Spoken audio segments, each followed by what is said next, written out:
राजधानी लखनऊ की सबसे चर्चित गुमटी, जिसकी गूंज सत्ता के गलियारों तक पहुंची, मोहनलालगंज ब्लॉक क्षेत्र की ग्राम पंचायत नदौली गांव की। इस गुमटी की कहानी गांव के पंचायत घर के सामने से शुरू हुई और सत्ता के गलियारों तक पहुंच गई है।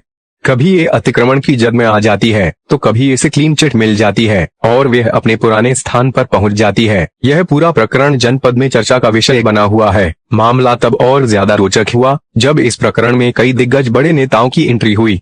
इस मामले ने जब सबसे पहले तूल पकड़ा तो विकास खंड मुख्यालय पर धरना प्रदर्शन हुआ और प्रशासन की मदद से गुमटी को हटाया गया। फिर नेताओं का दखल हुआ और गुमटी अपने पुराने स्थान पर पहुंच गई। गांव के गलियों में इस राजनीति को फिर हवा मिली और मामला समाधान दिवस पहुंचा। जब अधिकारियों ने कोई विशेष रुचि नहीं ली, तब हंगामा शुरू हुआ, जिसके बाद एक निश्चित दिन तय हुआ कि अमुक दिन ये अतिक्रमण हटाया जाएगा। लेकिन निश्चित तिथि को कब्जा नहीं हटा, बल्कि पूरे गांव के अतिक्रमण की पैमाइश हुई और टीम बेरंग वापस लौट आई। जिसके बाद महिला प्रधान अपने साथियों के साथ अवैध कब्जेदारी का हवाला देकर अनिश्चितकालीन धरने पर तहसील में बैठ गई। लेकिन अभी तक कोई हल नहीं निकला। आलम यह हो गया है कि ये गुमटी कभी हटती है तो कभी अपने पुराने स्थान पर चली जाती है। एक पक्ष इस गुमटी को हटवाने के लिए पूरा जोर लगा रहा है, तो दूसरा पक्ष पूरे गांव को अतिक्रमण मुक्त करने का बीड़ा ही उठा लिया है। अधिकारी भी दोनों पक्षों को खासी तवज्जो दे रहे हैं।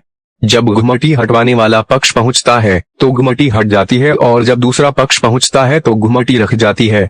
मजेदार बात तब होती है जब गांव की भीड़ जमा होती है तो गांव की नपाई हो जाती है और पूरा मामला शांत हो जाता है। नतीजा चाहे जो भी निकले, लेकिन नंदौली गांव की एक गुमटी की कहानी फिलहाल अगले कुछ दिनों तक लोगों के लिए एक खासा चर्चा का विषय जरूर बन चुकी है।